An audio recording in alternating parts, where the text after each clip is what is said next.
마태복음 4장 12절에서 17절 말씀 보겠습니다. 예수께서 요한이 잡혔음을 들으시고 갈릴리로 물러가셨다가 나사렛을 떠나 스불론과 납달리 지경 해변에 있는 가버나움에 가서 사시니 이는 선지자 이사야를 통하여 하신 말씀을 이루려 하심이라. 이르시되 스불론 땅과 납달리 땅과 요단강 저편 해변길과 이방의 갈릴리여 흑암에 앉은 백성이 큰 빛을 보았고 사망의 땅과 그늘에 앉은 자들에게 빛이 빛이었도다 하였느니라. 이때부터 예수께서 비로소 전파하여 이르시되 회개하라 천국이 가까이 왔느니라 하시더라. 오늘 말씀을 보면서 우리가 2024년도에는 하나님 안에서 끝까지 쓰임받을 수 있는 귀한 시간 되었으면 합니다. 오늘 성경에 보면 예수님께서 사역을 하시는 그 시작점을 본격적으로 사역하는 그 시작점을 바로 성경에 보면 뭐라고 표현했냐, 이 침례 요한이 헤롯에게 잡혀서 옥중에 살게 되어지는 그때를 거점으로 해서 하나님의 아들 예수 그리스도께서 비로소 본격적으로 사역을 시작할 수 있는 시점이 되었다, 이렇게 얘기합니다. 참 아이러니합니다. 이 본문의 말씀을 보면. 그래서 우리가 예수님의 사역을 자세히 살펴보면 예수 그리스도는 처음에 말씀이 육신이 되어서 이 땅에 오셔가지고 예수님께서 계속 살아야 되는데 헤롯이 자꾸 죽이려고 하니까 애굽으로 피신을 갔었습니다. 어렸을 때, 그렇죠? 어렸을 때 피신을 갔었는데 다시 이제 그 죽이려고 하는 사람이 죽게 되어졌으니까 다시 돌아오게 되어지는 이 삶을 살게 됩니다. 그래서 돌아왔을 때 자기 이 친족이 있는 그곳에 유대 땅으로 가서 사는 것이 아니라 성경에 보면 나사렛이라는 동네에 가서 살게 되었다, 이렇게 얘기합니다. 왜 그러냐, 성경에 보면 좀 그 아켈라오가 왕이 되어서, 포악한 사람이 왕이 되어서 문제가 좀 버틸 수 없을 것 같아서 결국은 이 가버나움으로, 아니 그 나사렛이라는 동네로 이사를 가게 되었다, 이렇게 얘기합니다. 그래서 예수님께서는 사람들이 말하기를 예수님을 뭐라고 했냐, 나사렛 사람 예수, 나사렛 예수, 이렇게 얘기합니다. 그게 무슨 얘기냐, 나사렛에서 오랫동안 살았다, 얘기하는 것입니다. 무슨 말 이해하시죠? 그런데 오늘 성경에 보면 나사렛에서 살았던 이 예수 그리스도가 오늘 성경에 보면 뭐라 표현했습니까? 가버나움으로 가서 살게 되었다, 이렇게 얘기해요. 가버나움으로 살게 되었다. 그러면서 얘기를 하는데, 가버나움에 살기 전에 우리가 예수님이 30세쯤 되었을 때 어떤 일이 벌어졌어요? 침례 요한이 광야에서 주의 길을 예비하려고 이 회개케 하는, 주님을 맞이케 하는 그런 준비를 하기 위해서 광야에서 침례를 주었습니다. 그 침례를 줬을 때 죄가 없으신 예수 그리스도는 침례 요한한테 다가왔어요. 왜요? 사람들이 하나님의 아들 예수 그리스도를 맞을 준비가 되어져 있으니까 침례를 받음으로 인해서 죄사함을 받게 하고, 죄사함이 뭐예요? 그러니까 물로 말미암아 이제 하나님의 말씀으로 말미암아 이제 죄사함을 누리게 하려는 그것을 바라보기 위해서 침례를 받게 된 거죠. 그래서 베드로서신에 보면 물은 우리를 구원하는 표다라고 얘기하면서 하나님을 바라보게 하는 그런 삶을 만들어내게 하시는 역사가 침례 속에서의 물의 의미다, 이렇게 얘기해요. 그래서 침례를 받음으로 인해서 사람들이 어떻게 해요? 하나님을 바라보니까 비로소 하나님을 맞을 준비가 되어져 있다는 거죠. 그래서 예수 그리스도께서 죄가 없으신 그분이 사람들을 만나고 섬겨주도록 하기 위해서 마치 새벽시에서 발을 씻겨주고 문제를 해결해주고 그들을 돕기 위해서 예수님께서 침례요한의 침례를 받으러 오셨습니다. 그런데 그 침례를 줬던 요한은 예수님이 자기에게 침례를 받으시는 걸 보고 처음에는 만류합니다. 내가 예수님한테 침례를 받아야 될 그런 위치에 처해 있는데 어떻게 예수님이 이렇게 침례를 나에게 받으러 오는 겁니까? 안 됩니다. 마치 세족식에서 세족식의 현장 속에서 시몬 베드로가 내가 발을 씻겼으면 씻겼지 주님께서 내 발을 씻겨주는 건 감당할 수 없고 가당치 않습니다. 이렇게 말하는 것처럼 그렇게 얘기하죠. 그렇지 않습니까? 그런데 예수님께서 뭐라고 했어요? 네가 지금 알지 못해서 그런 거라는 거예요. 이렇게 하는 것이 의를 이루는 거다. 왜요?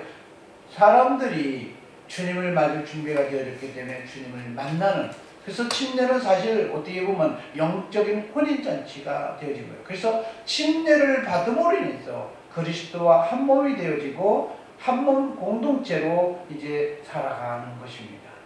그래서 예수님께서 침례를 받으신 다음에 오늘 성경의 마태복음 4장에 보면 성령에 이끌려서 곧바로 어떻게 갔어요? 시험하는 곳으로 가게 되었다. 이끌려갔다는 거예요. 무슨 말인지 이해가시죠? 그 얘기는 무슨 얘기일까요? 하나님의 의도가 있었다라고 얘기합니다. 그래서 시험하는 곳에 약 40일 동안 줄이신 다음에 시험을 받고 나서 그 다음에 어떻게 하겠어요? 돌아왔겠죠? 그래서 오늘 성경에 보면 이렇게 표현합니다. 오늘 성경에 보면 예수께서 돌아오고 나서 12절 한번 볼까요? 예수께서 요한이 잡혔음을 들으시고 이렇게 표현해요. 맞죠? 그럼 요한이 잡히기 전에 예수님은 어떤 사역을 했을까? 이 생각을 해봐요. 침례요한이 헤롯에게 잡히기 전에는 예수님이 어떤 사역을 했을까요? 내려와서 가버나움에 가기 전에, 아직 가버나움에 이사 안 했잖아요. 본문에. 그죠? 가버나움에 이사하기 전입니다. 그런데 침례요한이 헤롯에게 잡히는 그 전까지 뭐 했느냐? 예수 그리스도는 내려와서 어떻게 했냐? 갈릴리로 성경에 보면 다니시다가 제자도 삼고 그러면서 사역도 하셨음을 성경에는 보게 됩니다. 그래서 요한이 잡히기 전에 우리가 성경에 보면 어떤 일이 벌어지냐 한번 볼까요? 요한복음 3장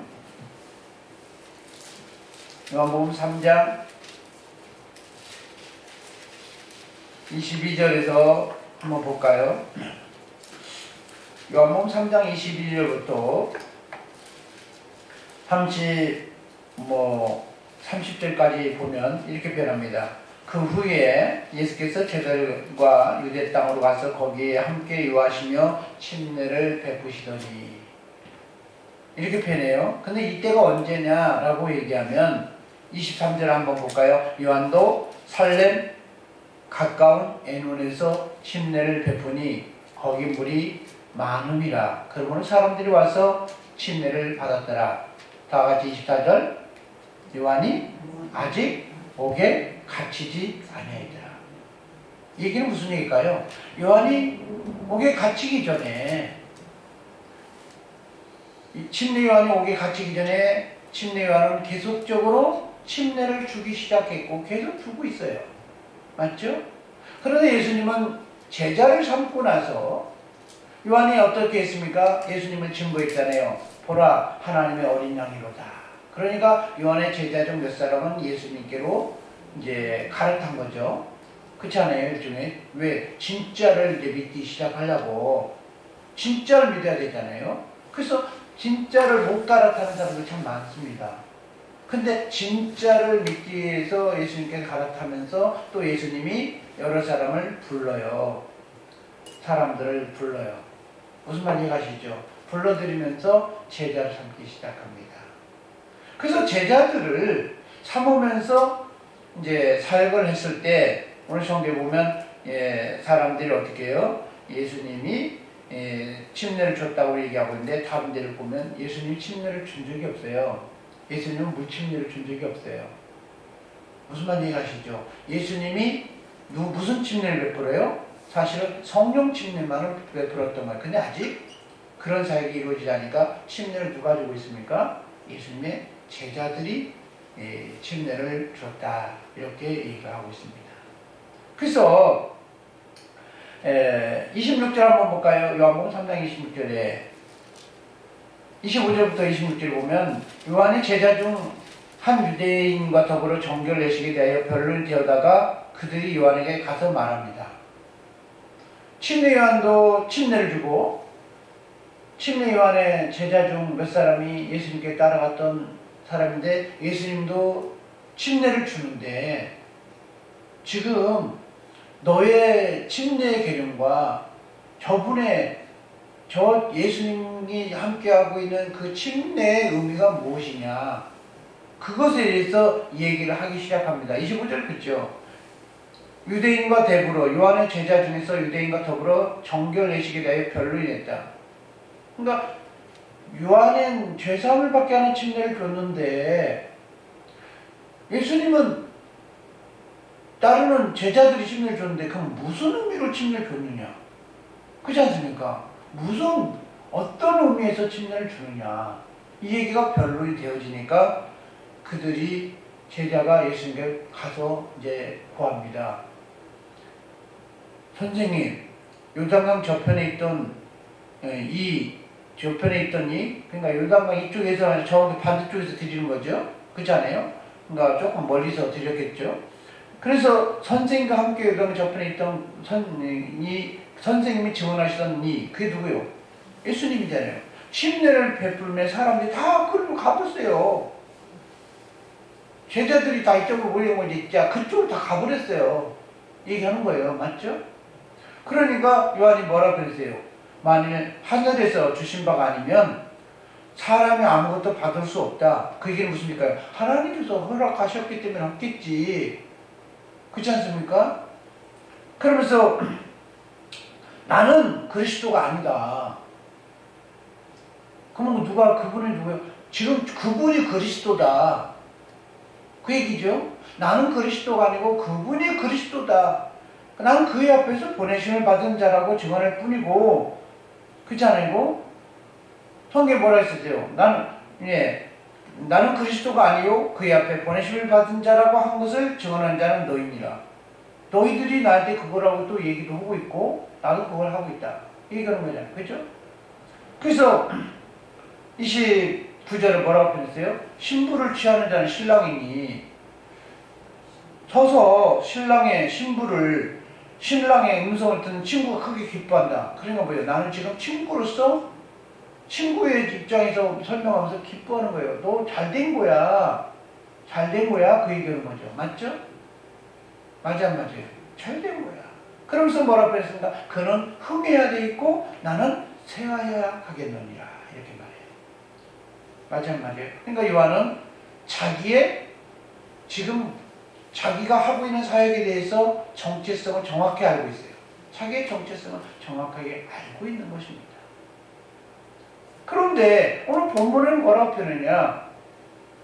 요한이 잡힌 후에야 비로소 주님께서 사역이 빛을 드러내기 시작했다는 거예요.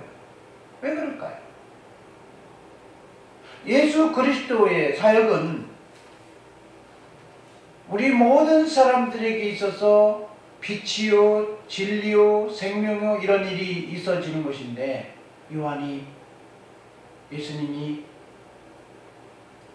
오늘 본격적으로 사역이 전까지 오늘 잡히기 전까지는 요한이 뭐 했어요? 침례를 줬잖아요. 아시죠? 그래서 왜 잡혔어요?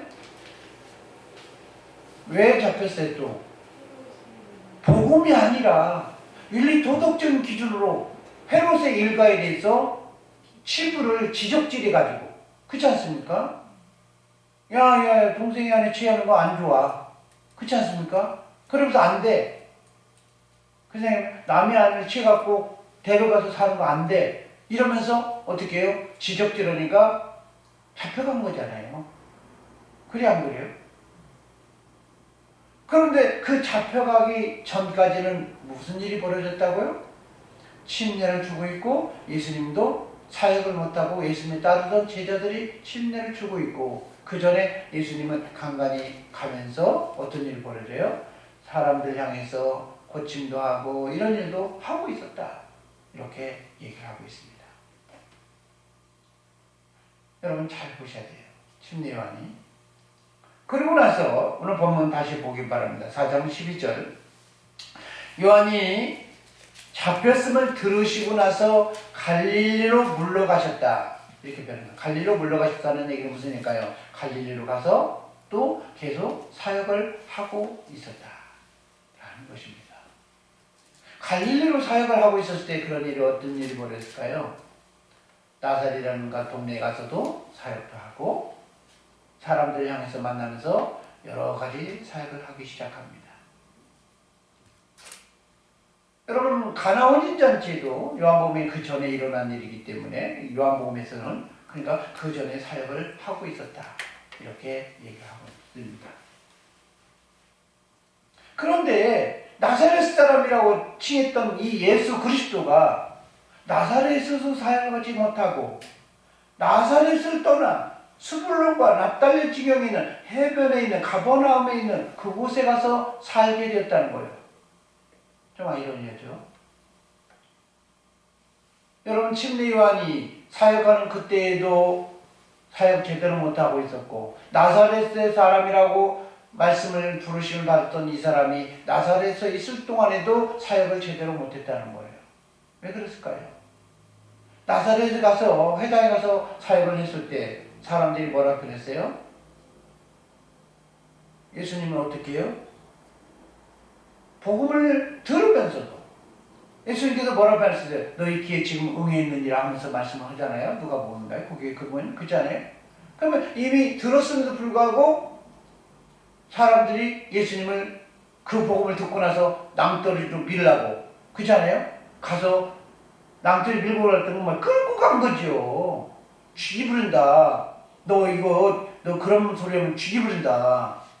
그래 안 그래요? 완전히 겁박을 하면서 그런 소리 다시는 하지 마라. 이러면서 겁박을 한 거 아닙니까? 예수님께서 이렇게 그 무리수에서 이렇게 헤쳐나왔다는 얘기는 힘으로 헤쳐나왔었어요? 그러니까 겁박한 거죠. 무슨 얘기일까요? 그래서 고향 사람들은 선지자들이 고향 사람들은 어떻게 해요? 받아들이기 어렵다. 이 얘기를 하면서 얘기하고 있잖아요. 그래서 오늘 성경 말씀이 뭐냐? 침례 요한은 계속적으로 사역을 하고 있고 잡히기 전에는 그렇지 않습니까? 그럼 무슨 얘기일까요? 예수님 사역하면 어떻게 돼요? 멈춰야 된다는 거예요. 멈춰야 된다는 거예요. 그게 멈추는 사역을 못한 거예요. 그래서 야고보서에 보면 뭐라고 표현했습니까? 계속 선생하면 안 된다. 주님께서 선생되어지기 시작하면 사역하기 시작하면 우리는 그 순간부터 거기서 멈춰야 된다는 거예요. 중매장에는 중매를 하는 때까지만이죠. 결혼하기 할 때까지 소개할 때까지만이죠. 그잖아요. 쉬운 삶을 사는 그때부터 어떻게 오늘 밤 어떻게 지내고 저또 어떻게 지내고 막 이런 것까지 컨트롤 되겠어요? 일종의 그러니까 마치 요한이 그런 상황에 사역이 있다가 또 성경에 보면 갈릴리에서 가서 사역을 하고 있는데 사람들이 받아들이지 않아요. 이 받아들이지 않으니까 어떻게 해요? 오늘 성경에 보면 하나님께서 어떻게 했어요? 받아들이는 사람 그곳으로 가서 사역을 하게 됐다라고 얘기하는 겁니다. 그래서 13절 한번 볼까요? 나사렛이란 동네를 떠나버렸다는 거예요. 나사렛이라는 곳을 떠나서 스불론과 납달리 지경 해변에 있는 가버나움에 살았다라고 얘기합니다.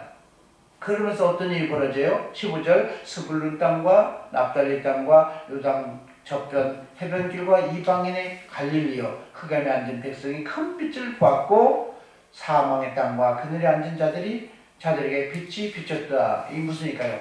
받아들이는 사람들이 있는 곳에 가서 사역하기 시작했다는 거예요. 그렇지 않습니까?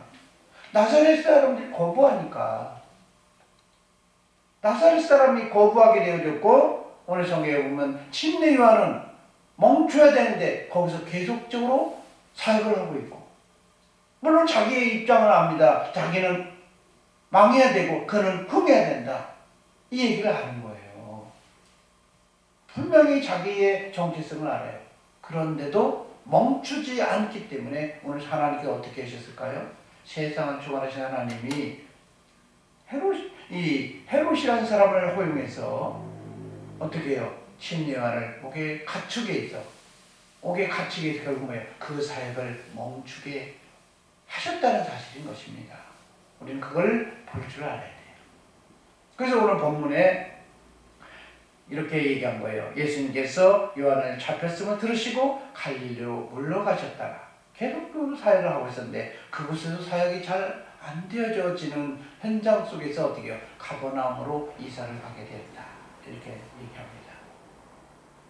그러면서 오늘 본문에 뭐라 그랬어? 그때서부터 비로소 전파하여 이르시되 회개하라, 천국이 가까웠느니라, 이렇게 사역을 하고 있다는 겁니다. 그럼 우리가 생각해 봐야 돼요. 왜 침례 요한의 사역이 그토록 거스름이 되었을까요? 침례 요한은 누구보다도 예수 그리스도를 먼저 한 사람입니다. 부모 빼놓고는. 그렇지 않습니까? 실질적으로는 그렇죠. 하나님의 아주 어린 영으로서 완전히 성령으로 말미암아 인정을 했던 사람은 누구예요? 침례 요한이었습니다. 그런데 왜 그의 사역이 거스림돌이 되었을까요? 성경에 보면요, 침례 요한은 옥에 갇혔을 때 그 사역을 통해서 드러냅니다. 옥에 갇혔을 때 어떻게 했어요? 예수님은 이제 계속 사역을 하죠. 비로소 천국 복음을 얘기하기 시작하잖아요. 그때서부터 들어간 이후부터. 그렇지 않습니까? 그러니까 침례 요한이가 사람을 보내서 뭐라 그래? 죽기 전에 사람을 보내서 오실 그이가 당신이 맞습니까? 아니면 다른 일을 우리가 기다려야 됩니까? 무슨 일일까요? 무슨 말이에요 이게? 확신이 없이 사역을 했다는 거예요. 하나님께서 쓰임받은 사람이 보편적으로 존귀하게 쓰임받지 몰라도, 내가 진짜 하나님의 복음을 더 진일보해서 깨닫지 못하면 그것이 도리어 거슬림돌 되어지고 그 사람은 죽어야 되는 상황까지도 갈 수 있다는 겁니다. 왜 침례 요한을 죽였을까요? 왜 그 하나님께서 죽음에까지 이르게 하도록 하나님께서 허용했을까요? 침례 요한은 어떻게 죽어요? 비참하게 죽지 않아요. 그렇잖아요. 무슨 나중에 생일날 춤 한 번 췄다고 그걸로 춤값으로 준 거잖아요. 춤값. 아시죠? 그게 뭐예요? 가치 없이 죽었다 이 말이에요. 가치 없이. 여러분, 하나님께서 말씀한 게 그 얘기예요.